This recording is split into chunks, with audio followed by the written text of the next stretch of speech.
Everybody, welcome to Medical Grand Rounds. It's 8:01, so it's time to get started. I was just looking back. It was 2 months ago, almost exactly, that Dr. Mertz did the original set of rounds on COVID-19. That seems like 25 years ago, given all the changes, but it has only been, I think, 9 weeks since the last time he did rounds. And as we all know, the world has changed remarkably since then. Today's an update on COVID-19. Next week, we're going to have a slightly different take on COVID-19. The attendance code for those who are dialing in is CH1729. That is CH1729. We will have time for questions at the end. Dr. Mertz is the host of rounds today, so I won't be able to moderate the questions until the very end. I have tried to mute everybody coming in, and I would appreciate it that if you are coming in, if you could turn off your camera, because the incoming video will slow down some people's connections and make the audio not as good. So without any further ado, I'll turn it over to Dr. Mertz. As you know, Dr. Mertz and Dr. Chagala and the other members of our infectious diseases and medical microbiology communities have become superstars through the course of this, and probably don't need any further introduction to any of us, or in fact to anybody in Canada, because they've been featured on the news so much. So Dr. Mertz, please go ahead. Yeah, thank you very much, Mark, for your introduction. So I was tasked to talk about updates on epidemiology, AGMPs and PPE in the outpatient setting, and these were my original objectives that I shared on Monday. And then this Lancet paper happened, and I felt like rather than spend a lot of time on AGMPs and what PPE to use in the outpatient setting, given that I was asked questions like, do we now have to wear N95 for every patient interaction? I felt it's probably more important to digest this paper in detail and draw the right conclusions. And yeah, add that as my second main objective here, which leaves very little time for AGMPs and PPE in the outpatient setting. And I also want to clarify here what's out of scope. I'm not going to talk about public health measures. I'm not going to talk about treatment options or vaccines. Why is that? A, I don't have time. B, there's a second pandemic, which is the pandemic of COVID-19 literature. We have more than 23,000 papers with a doubling time of 20 days. So by the end of the year, if we don't flatten this curve, we will have 50 million COVID papers. And it's hard enough to stay on track, at least for those papers that are most relevant for one particular field.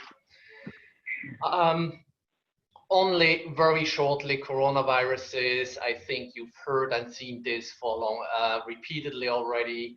Identified in 1960 in chickens. What's relevant for humans are the alpha and the beta coronaviruses. Common source are bats.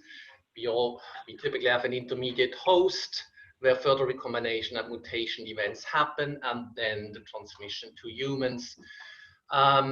These are the four coronavirus types that we have to deal with. This being said, common coronavirus are 4 different strains. Then there's SARS, there's MERS-CoV and COVID-19. When you look at SARS and MERS-CoV, we are looking at 8,000 and 2,500 cases to date. Mortality rate somewhere between 10% for SARS and roughly 34% for MERS-CoV. These are moving targets for COVID-19, but I will show you the current data and what you need to consider when interpreting this data. The big question will be whether COVID-19 will become the 5th common coronavirus at some point, and whether we just need to continue to live with it, which I would say is most likely the case. Epidemiology worldwide. Again, I don't spend a lot of time on this slide. This is from this morning. Total confirmed cases 6.5 million, global death 386,000. And you can see those lines in between, which show you there's no perfect correlation between the rank the countries have in terms of death and number of cases. And again, I will shed some more light on the explanation for that later on. The US is leading in both of these categories here. Epidemiology in Canada, and this is from the CTV website. And I think there's no news here for you. Most cases in Quebec, second most in Ontario. BC, which was in the lead at the very beginning of the pandemic, brought things under control relatively quickly. Alberta, in the meantime, at 7,000 cases. Looking at the time series, what's happening in Ontario since beginning of March, you can see a peak mid to end April, and then it first looked like a symmetrical curve or wave that goes down as quickly as it went up first. But since we are like lingering around 300 to 400 cases, these are 7-day averages, so it's a smooth curve rather than the daily new cases. One slide on basic epidemiology, what we must consider when we're looking at the data, and I will show you some more on our data on the next few slides. So first of all, ask yourself what determines the impact of a novel virus on our population. It's the R0, and I will talk about that. It's how effectively we can change this R0, and of course it's the morbidity and mortality associated with infection. Now the R0 basically is if you have an index case on average to how many other secondary cases a transmission occurs. For COVID-19, the estimate is that this sits around 2.3. Now the R0 in itself is a function of the infectious period. So that includes the pre as well as asymptomatic transmission. Now the issue is the asymptomatic transmission, you wouldn't even know that a case is an index. It's the contact rate. So in a rural setting where people have less contact with each other and you don't have a dense population, your R0 looks differently than in an urban setting with public transports, etc., etc. Then it's a function of the mode of transmission. So the R0 of measles is estimated to be somewhere between 12 and 18 because it's airborne. So it can very easily transmit, while respiratory viruses typically sit in the range of 1.5 to 3, 4-ish because they are contact droplet. And it's a function of population immunity. Now, this being said, by definition, there's no immunity when you're talking about like R0.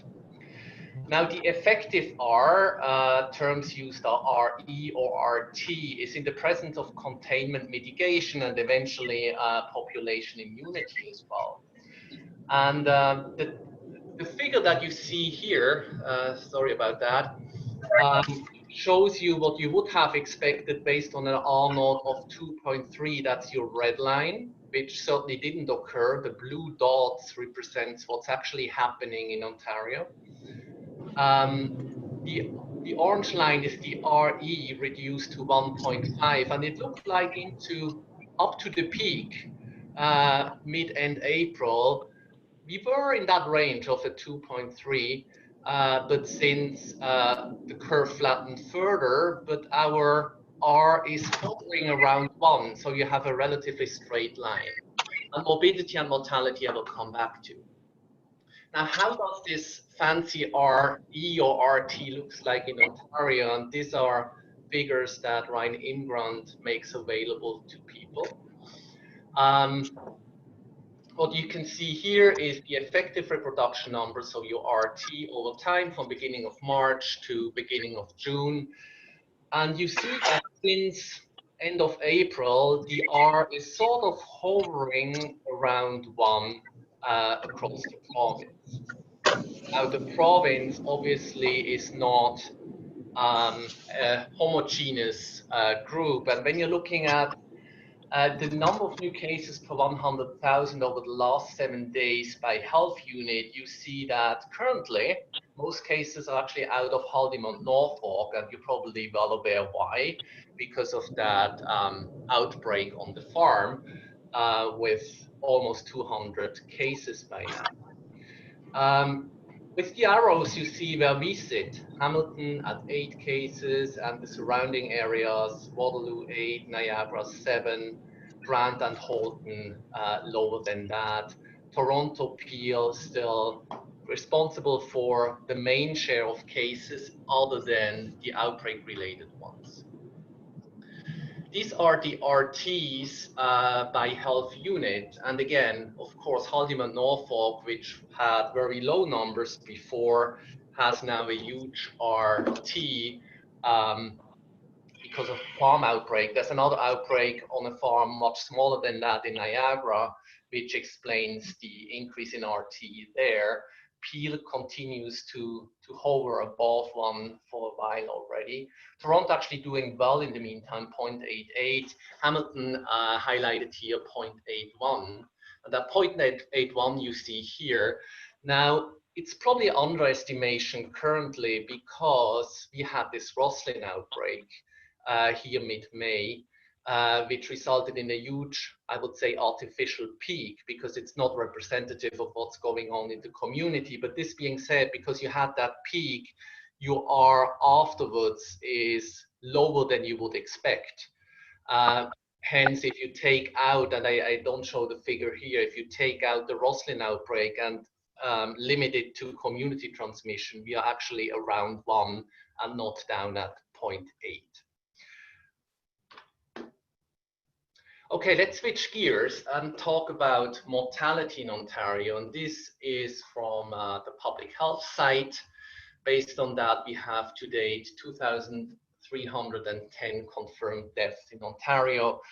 You see the purple bars in the end. These are bars that may still change because of delays in notification. Now, what you can see here clearly is that there was a peak of deaths again mid to end April, and declining since. What I did here, which makes the slide quite busy, is I overlapped the new cases, the reported cases on top of it. That's the light green you can see here. The dark green is still your deaths or mortality, as well as the blue bars, which is sort of death that is not covered by an increase in cases. And you see a couple of things here, which you probably would have expected. So first of all, there's a delay from the number of cases increasing until you see an increase in number of deaths. Main reason being it didn't start in the long-term care facilities, which is one of the reasons why we had a delay until the death increased. And the second is people who died eventually. It's a matter of typically weeks or at least several days from infection confirmed until they would die. So that's the other reason why you see this delay here. And you see this here as well, like the upper arrow here, deaths continue to be high here, while in the background you already see a decline in the number of cases, but these are the deaths that are related to that peak of cases mid-April. But what you also see here is, despite the fact that the number of new cases went down slowly, there was more of a decline in the number of deaths, which is probably, and I haven't found that data in an easy way to digest, but could be because of less long-term care facility outbreaks. Now, going back to which population is at risk of death, as you all know, it's the elderly first and foremost. When you're looking at 80 and over, at the bottom of this table here, 1,600 roughly deaths in this group out of the 2,300. There were deaths, 10 in total in the age group of 20 to 39 and 92 in the age group of 40 to 59. what's also interesting is to see that intensive care, only 767 of those 2,300 who eventually died qualified for intensive care.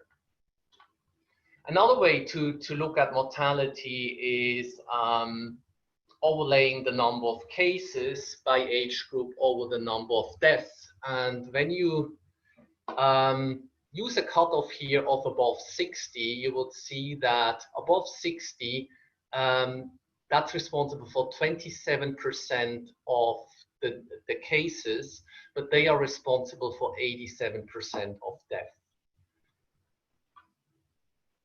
Now, as you all know, the main reason why we see that many deaths in the elderly population is the tragedy that we have with long-term care.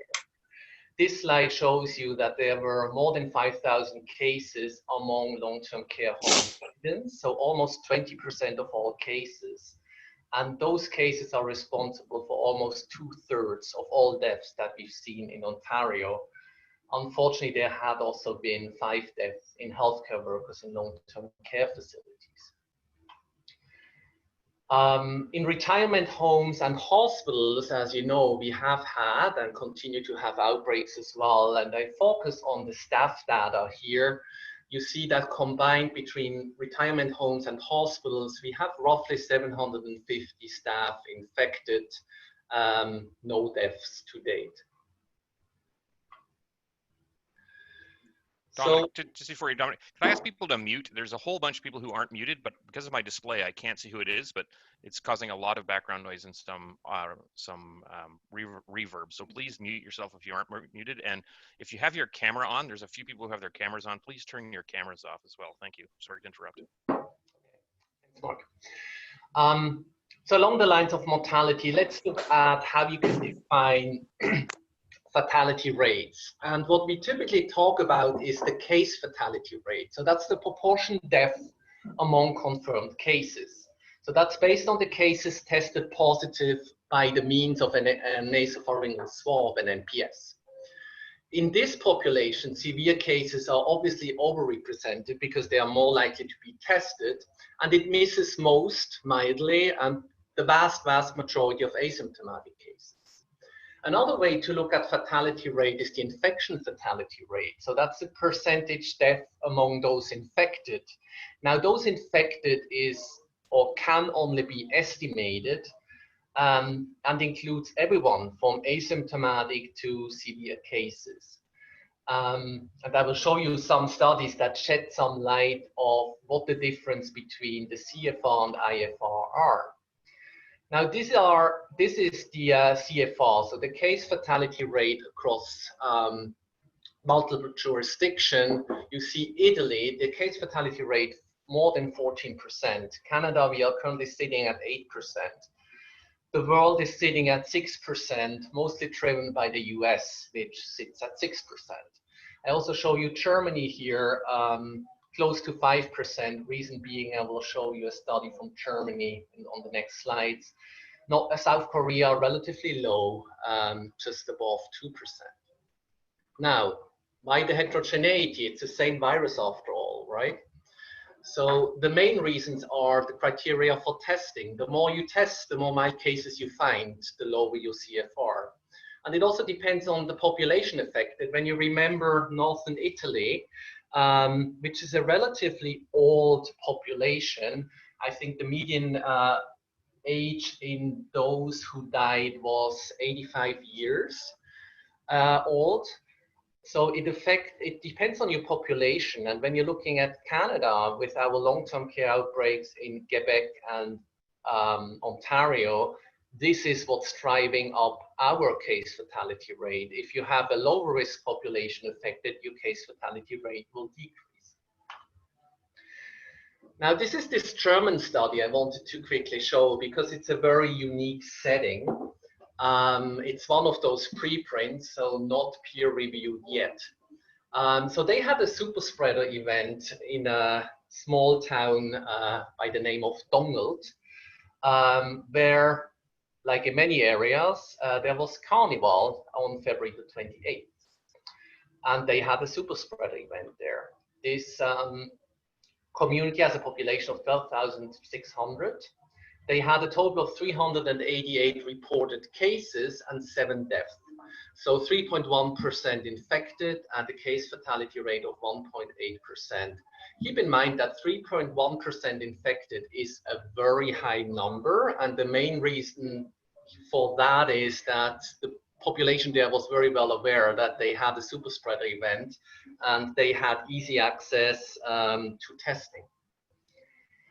Now, what the researchers did, they sampled a total of 919 participants, so almost 10% of the population, from 405 households.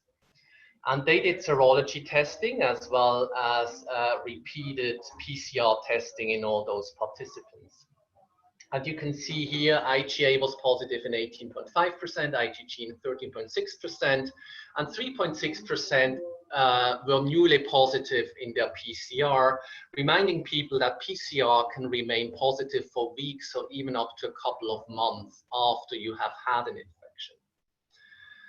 And then they corrected this infection rate based on serology for the known false positives that you have when you're testing a population with a low pretest probability. So they adjusted, they corrected for that, and estimated that 15.5% of the population was in fact infected. They then also adjusted it for the fact that people who had a positive NPS during the outbreak were underrepresented in their sample because potential participants who tested positive were less interested in taking part in this study because they already knew they had it.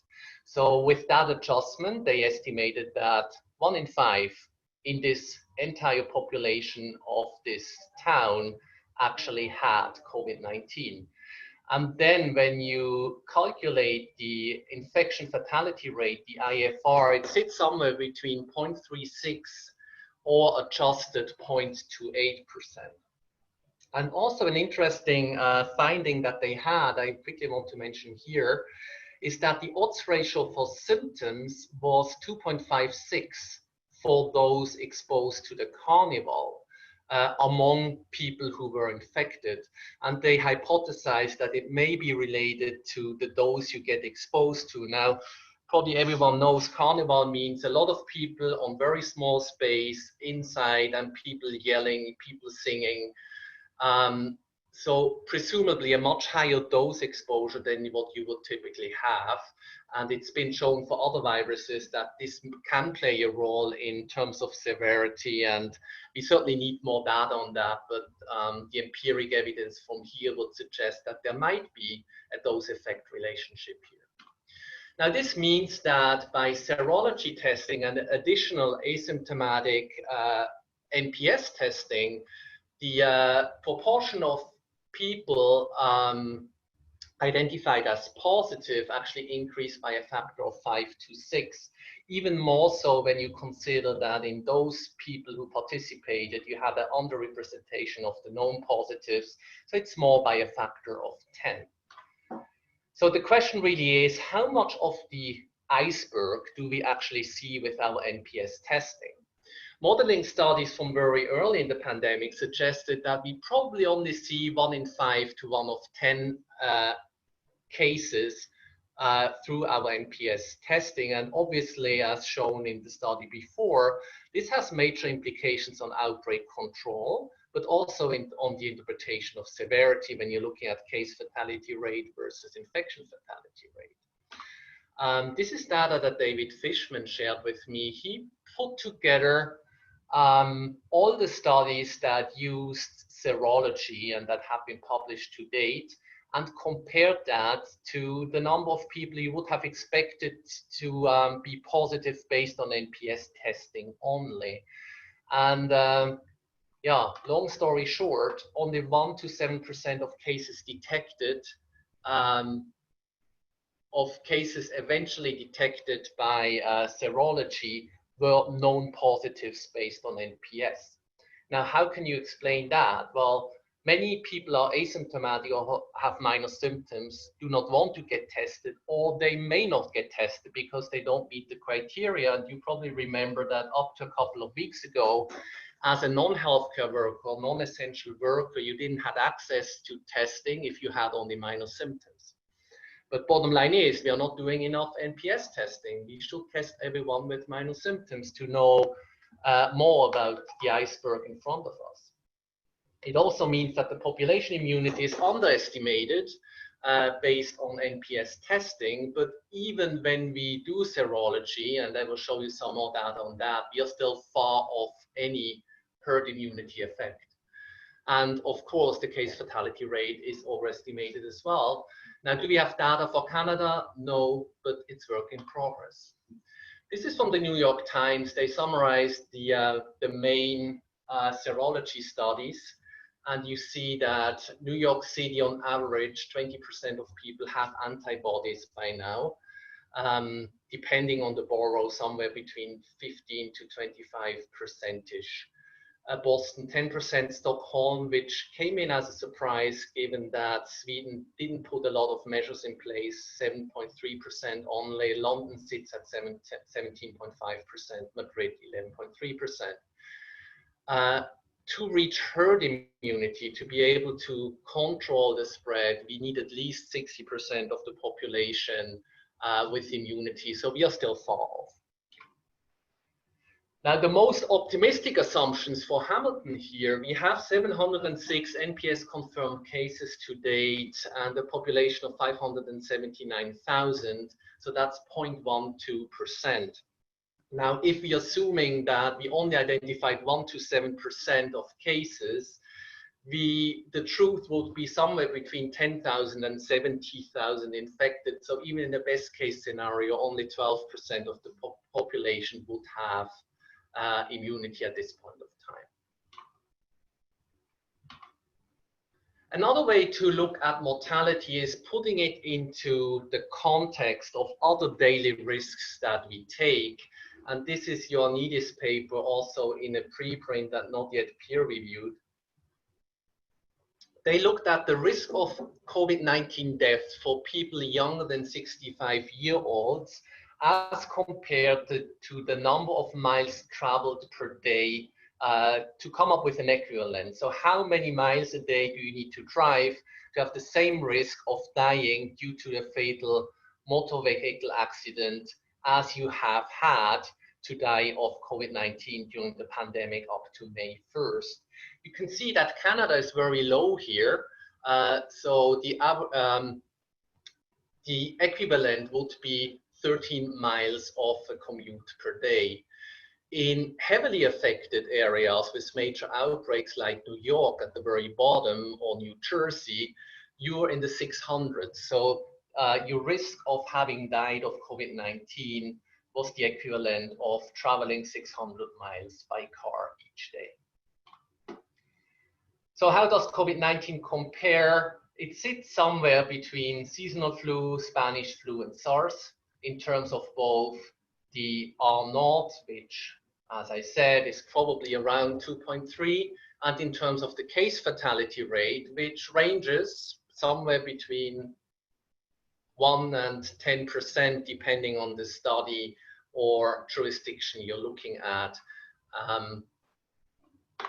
And I think I talked enough about what you need to consider when you interpret your case fatality rates. Let's switch gears now to the second major topic today, which is the N95 conundrum. So this is from the Spectator yesterday, and they basically said, at the Hamilton General Hospital, you have an outbreak with 10 workers infected of COVID-19 because you don't provide them with N95 respirators. And the Lancet paper by Derek Chu, Holger Schünemann, and colleagues has just shown that that's what you have to do. You have to put N95 on those healthcare workers when they work with COVID-19 patients. Similar statement here from the New York Times, where I would have expected a little bit more nuanced approach. They say medical workers should use respiratory masks, so N95s, and not surgical masks. So they even generalized that to every healthcare worker out there based on this study. And I will show this again, but the conclusions by the investigators was far from how it's being interpreted. They said N95 or similar respirators might be associated with a larger degree of protection from viral infections than disposable medical masks or reusable multi-layer cotton masks. Needless to say that the latter we wouldn't consider appropriate for our healthcare workers anyway, and they did not rate the certainty of effect as high. So let's dive into the main table that triggers all those conversations. And this is this part of the meta-analysis. I'm not going to talk about the physical distancing and eye protection. I'm focusing only on the mask discussion of this paper today. You see 4 studies here that compared N95 respirators or similar to no mask. And then they have a total of 6 studies, surgical face mask or similar versus no face mask. And you can see here that the summary estimate was 0.04 with a confidence interval up to 0.3 for N95, suggesting that it's better than wearing no mask. And for surgical face mask, this point estimate isn't as convincing, with only a 3 times reduction in the adjusted odds ratio to 0.33, with overlapping confidence intervals compared to the N95 from 0.17 to 0.61. And what they basically did in a sophisticated way is comparing the subgroup with N95 to the subgroup of surgical face masks. Now, a couple of things. First question is it generalizable? You see that other than one study, it's SARS mostly, one study on MERS, and all the studies are from China, Vietnam, and Saudi Arabia, so not from our setting. Then there's clinical heterogeneity here. So the comparator, the intervention is N95 or similar, probably not as important. Surgical face masks was included, similar, which were cotton layer masks, which, as I said, we wouldn't consider appropriate. Then there's 2 out of 4 studies in the N95 comparison, and 1 out of 6 studies in the surgical face mask comparison that included aerosol-generating procedures. The investigators, however, adjusted for that and still found an interaction p-value of 0.048, suggesting that there's a difference in effect between N95 and surgical face masks. And then there's statistical heterogeneity, which probably is explained to some extent by the clinical heterogeneity in those trials and probably other things like risk of bias and so on as well. So the question is, are we comparing apples to oranges, or are we comparing apples to apples? Now, I didn't have time to go through all the studies included here, but I looked through the 4 studies that resulted in this very strong effect for N95. The first trial or study, it's all observational studies, just to make that clear here, was by Seto and colleagues in 2003 on SARS. And this is from their table, and they actually had data on surgical masks as well. And with surgical masks, they also had 0 infections and 51 non-infected staff. And for N95, similar, 0 infected staff and 92 non-infected staff. And their conclusions, in fact, were that the surgical and N95 masks were both effective in significantly reducing the risk of infection, which, together with the finding that 30% of non-infected staff did not use masks, supports that transmission is not airborne. I don't know and why the surgical mask data didn't make it into this meta-analysis for the second group here. The second one is published in Chinese, and as much as I would have liked to try to read this in more detail, for obvious reasons, I was unable to. Then the third study by Wang and colleagues is the one study on COVID-19. So the good news is it's actually peer-reviewed and it's not a preprint. The bad news are it's a 1.5-page letter to the editor with no decent method section. It's retrospective data from the early Wuhan outbreak, and we are all well aware that they have many issues, and masks only being one of many. And the comparison here was N95 plus regular hand cleaning in 3 high-risk departments to no masks and occasional hand cleaning in 3 low-risk departments. They had 0 infections in staff in the N95 group and 4.7% infections in the no mask group. They didn't do routine testing, so it's unclear whether there was asymptomatic infections as well or mildly symptomatic ones that weren't picked up. And universal N95 may have reduced staff-to-staff transmission as well, which wasn't considered. So lots of downsides to this study for sure. And the conclusion here is N95 and hand washing is superior to no masks and less hand washing in a surge of COVID-19 cases in the midst of the Wuhan crisis. So surprise, surprise, I think not a very surprising finding. But there's one surprise here actually. I was surprised that only 4.7% of healthcare workers who were neither washing their hands nor were wearing a mask got infected.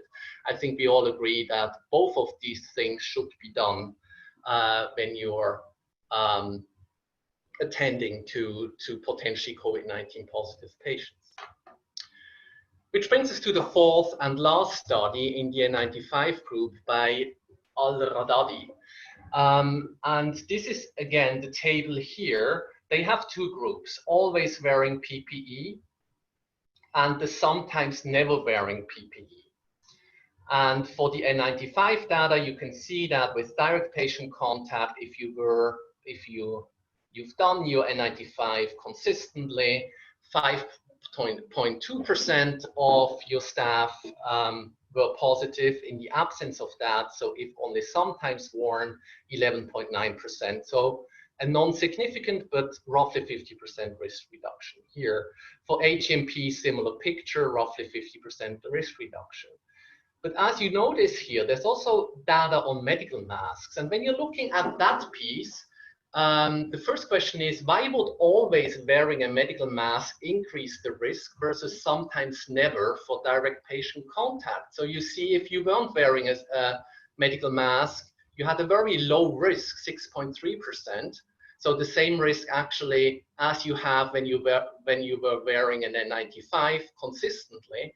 But if you were wearing consistently a medical mask and had direct patient contact, your risk increased to 13%. The second observation here is, why would sometimes or never wearing an N95 be a higher risk than sometimes never wearing a medical mask? So you can see that the baseline risk for the N95 group was 11 to 12%, while it was only 6 to 10% in the medical mask group. And N95 and medical masks actually were similarly effective, not significantly though, for AGMPs, risk reduction from 10 to 6% and 12 to 6% respectively. When you're looking at the p-values here, there were no significant differences, and the differences were probably just by bad luck alone. So the summary of the 4 studies that resulted in this huge effect of N95 are: first, a study that showed 0 infection with medical masks, which wasn't part of the meta-analysis, and also 0 infection with N95. Then we have a study published in Chinese that I cannot comment any further on. We have a study with no reference to the effect of medical masks, and as I said, no surprise that N95 and hand washing is better than doing nothing. And the fourth is a study with no significant differences, where the percentage infections across the groups, and given the different patient interactions as well as masks, you have a total of 4 groups. And just the numbers lack any biological rationale, and the difference are most likely by chance alone.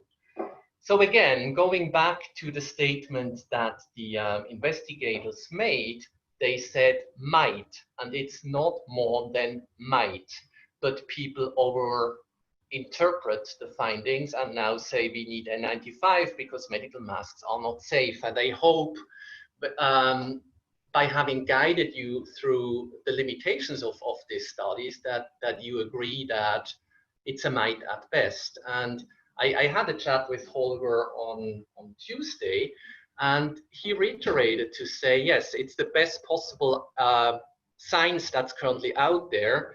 The problem is that the best possible science out there are not apples, it's actually rotten apples, which makes it very difficult to draw any conclusions from this. Now, I think we all agree that Twitter shouldn't result in policy decisions. We probably also agree that rotten apples from observational studies should not result in policy decisions. Now, what should result in policy decisions? Mostly your RCTs, meta-analysis of RCTs. And yes, you can take well-done observational studies into consideration as well, in particular in the absence of RCTs. But do we have head-to-head RCTs? Yes, we actually do have that. Not specifically for COVID-19, but for other respiratory viral infections. And this is another study that was published very recently by, also coming out of McMaster by Jessica Badoshko and Mark Loeb. And you can see 4 RCTs that compared head-to-head medical mask versus N95.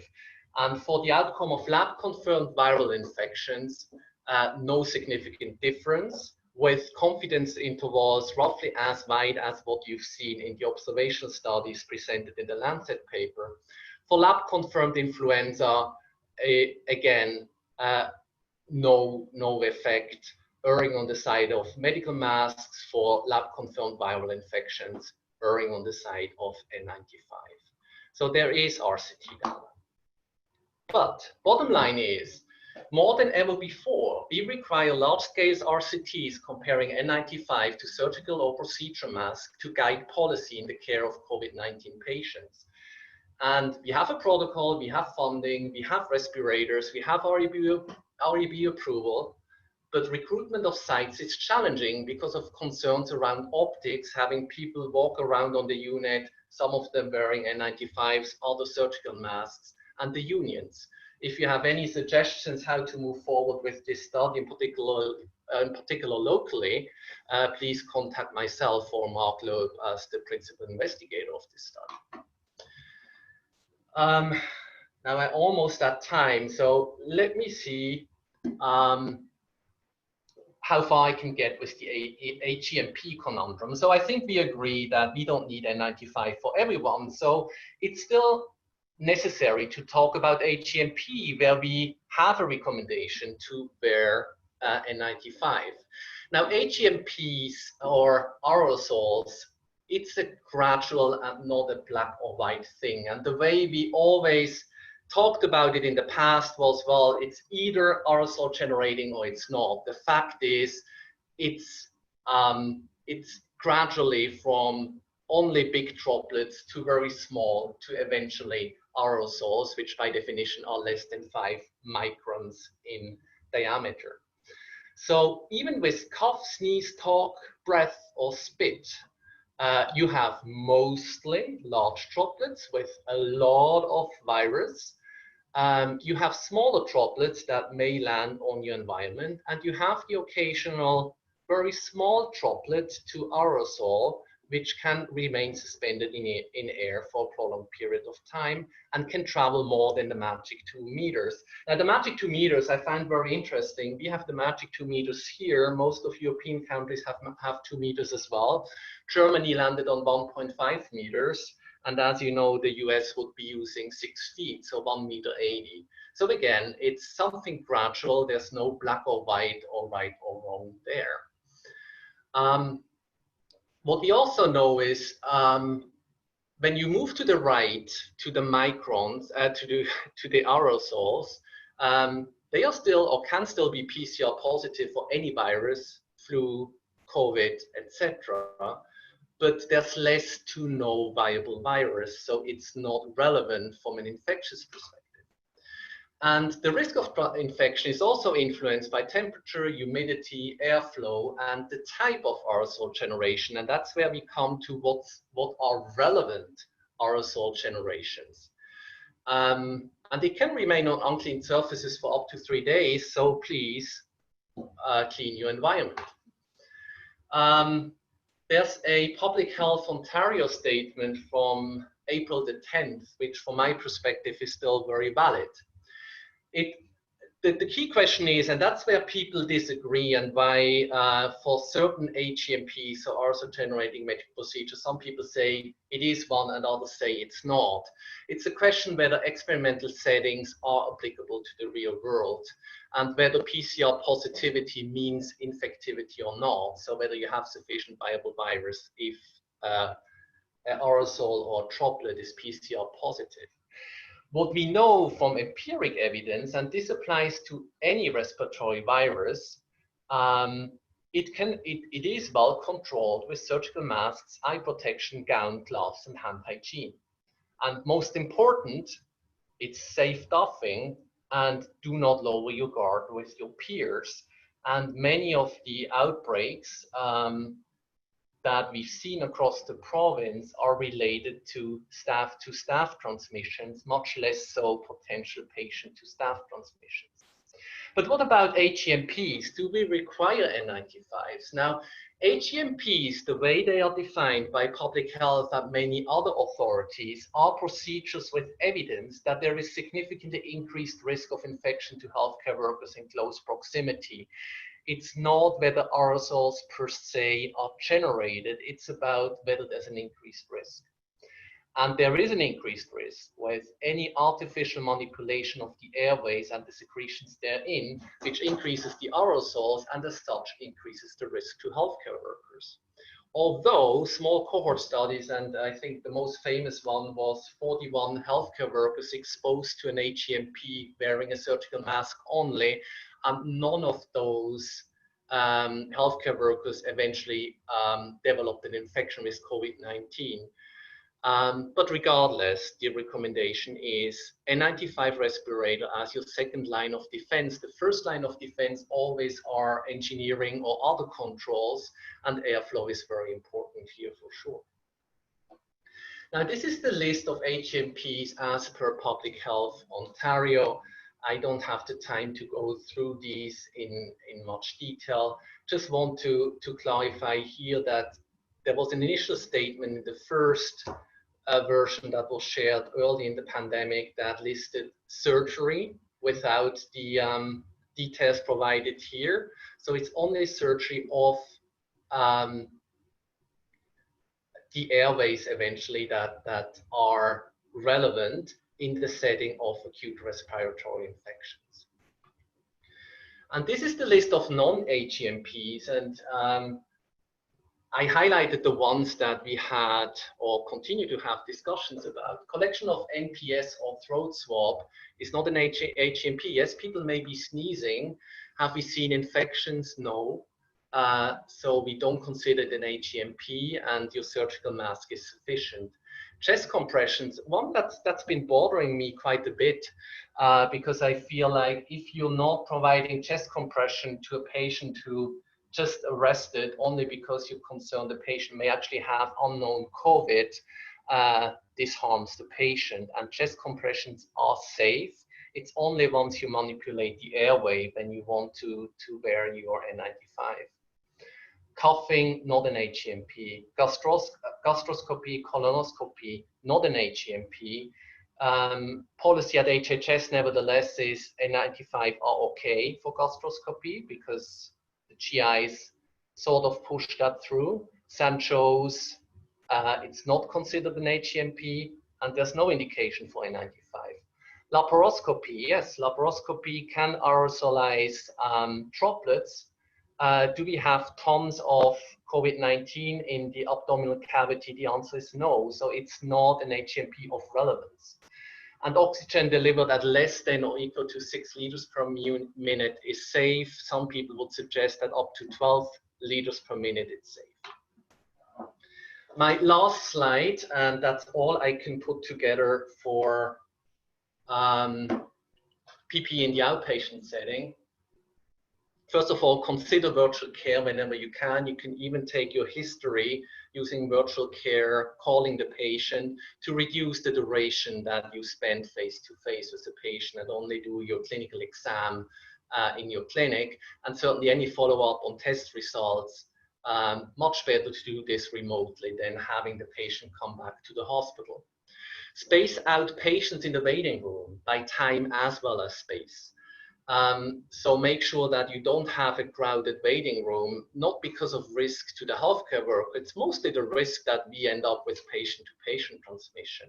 And that's despite the fact that we have universal masking for staff and patients, so outpatient that is, whenever possible and tolerated to reduce that risk of patient-to-patient transmission. To maintain physical distance whenever possible, regardless of PPE. So as I mentioned before, PPE is our last line of defense. Physical distance can be maintained in many, many situations and should be your first principles that you go in with. And then sitting side by side is better than face to face because you're not directly exposed to the person's droplets when they talk to you.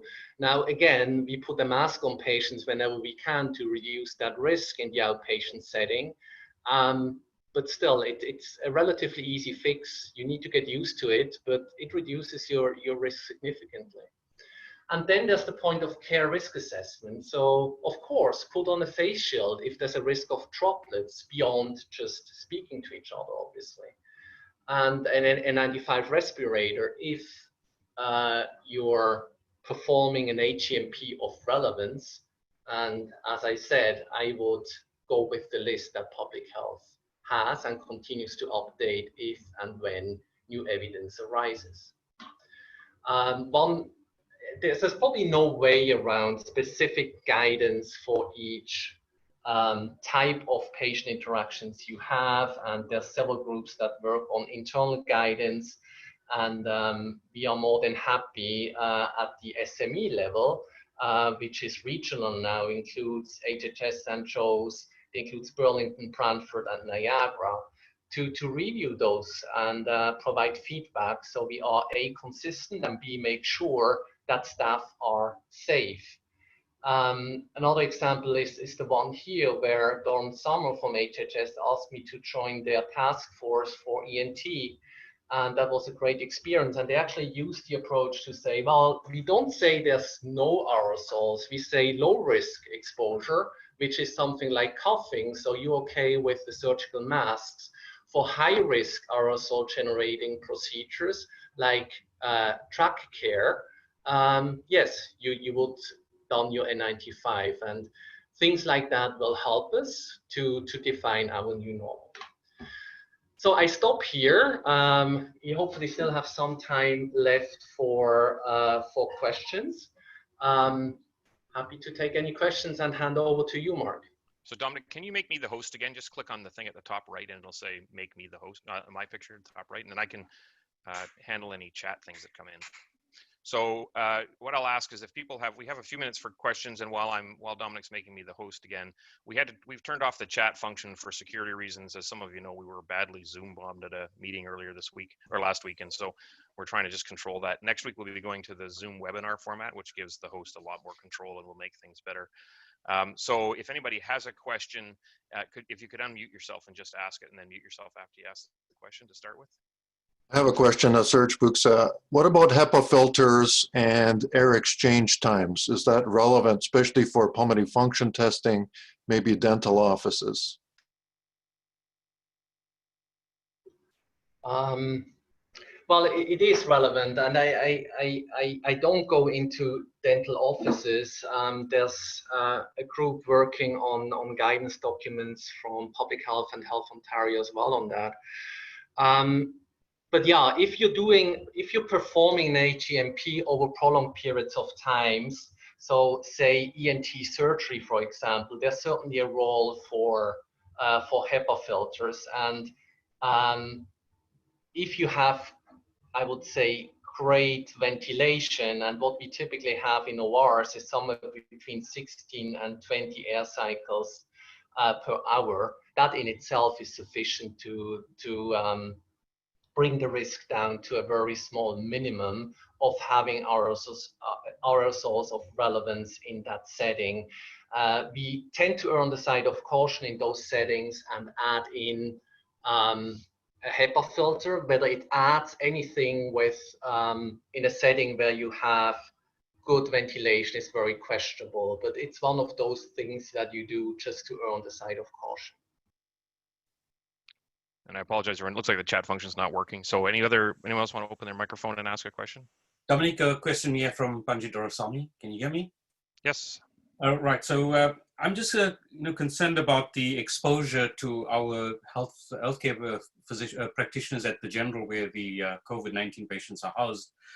Should we not be considering that every patient should wear a mask as well? Because we know that when we examine patients, patients are frequently coughing and there's no doubt exposure. And I think it's a very small cost, compared to the probability of picking up the infection. So I think every patient that we admit that's COVID positive should in fact wear a mask as well. So when you're looking at the bigger picture, and I'm very well aware of how important that conversation currently is, given that we have an outbreak on that unit, and St. Joe's had an outbreak a few weeks ago on their COVID unit as well.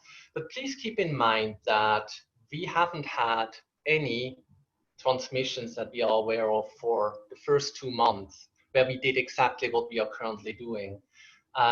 There are a few sites across Ontario that I am aware of that actually mask their inpatients. So that's a very small minority. If you ask me for my opinion, I don't think it's added value. I think it's much more important that we done, and in particular doff our PPE appropriately.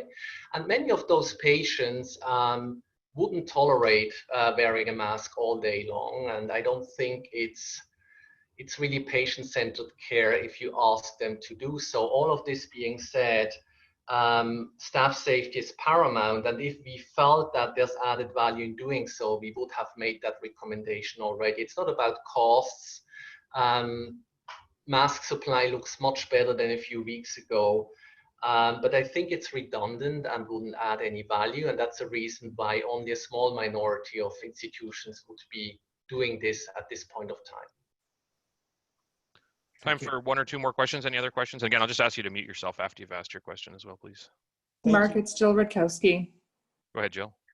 Dominic, can you comment on the fact that I haven't seen the sort of report on the staff infections at the Hamilton General, but at St. Joe's, the reports concluded that the issues were staff likely transmitting to each other in break rooms because of a lack of physical distancing when people need to have their masks off. So could you comment on that, please? Yeah, I think that holds true across the province, and really there's no blame intended by saying that. I think we are all human beings and like to be social, and we lower our guard once we aren't close to patients anymore because we automatically consider that to be our main risk. And many outbreaks, or as far as I know, the vast majority of outbreaks that I've heard about from the province, from infection control or employee health physicians, it's staff-to-staff transmission. Now, this being said, you can have a mix of both, right? You may have had the one transmission from a patient to a staff, and then staff to continue to transmit. And looking at our outbreak at the General, this may have well been the case. So we cannot rule out that the transmission happened, or even 2 transmissions, patients to staff, may have happened. But when you're looking at the whole picture, it's suggestive that, again, we have an issue with not enough space for people when they take their breaks. And we put measures in place to improve things from that perspective. And again, that's not unique to the COVID unit either. And those are the things that we have to continue to work on to make sure that our staff have the space to have a break and optimally sit far enough from each other so they can actually chat with each other during the break, because we need those social interactions. We cannot put a mask on someone and expect them not to talk to each other for most of the day. So to me, it's mostly it falls under the engineering part of intervention, making sure that people have enough space to have a decent, to be able to have a decent interaction during their breaks with their friends or co-workers. Dominic, I'll invoke Chair's prerogative and ask the last question. If healthcare workers are properly masked, do we still need to maintain social distancing? And this comes up in a lot of conversations for medicine, but also, for example, in the operating rooms, where unless you're operating on someone who's 14 feet long, you can't maintain social distancing. What's the importance of social distancing for people who are appropriately masked? So there's probably little added value. This being said, again, going to the basic principles, PPE is our last resort. So while the masking itself may be entirely sufficient, we still want people to adhere to the 2-meter rule whenever they can. Now, in an essential worker setting, and hospitals not being different from other settings, we have to fall back on relying on PPE in many situations because we are unable to maintain that distance. But it's still the overarching principle to, whenever you can, you follow that principle. If you can't, then your mask will take care of the risk. And I think when we are looking back at staff-to-staff transmissions or cases overall, we saw among healthcare workers, we saw a drop from the day on that we implemented universal masking. So it certainly helped. And this being said, it mostly helped with staff-to-staff transmission because in many instances, we are unable to maintain physical distance. Great, thanks, Ron. So we'll draw it to a close there. Thanks everybody for attending. This account will have 300 subscribers at the max, and we had 300, so we actually maxed out, which is the first time we've ever done that. Thanks to Dominic for a really outstanding set of rounds, very clear, very lucid. It will be posted on our YouTube channel later on today if you wish to ask your colleagues to watch it, or if you want to have another look at it. Next week we will have another COVID, a little bit of a different take on COVID, so please look for that. And next week we will be using the webinar function in Zoom, which will give us more attendees, but also give a little bit more control over people, so we'll be able to enable the chat function for next week. So thanks everybody for attending, and we look forward to seeing you next week. And thanks to Dr. Mertz for a really outstanding set of rounds. The code for today for those dialing in is CH1729. Thanks very much. And Dominic, can I just ask you to end the meeting since you have control of it? Thanks very much, everyone.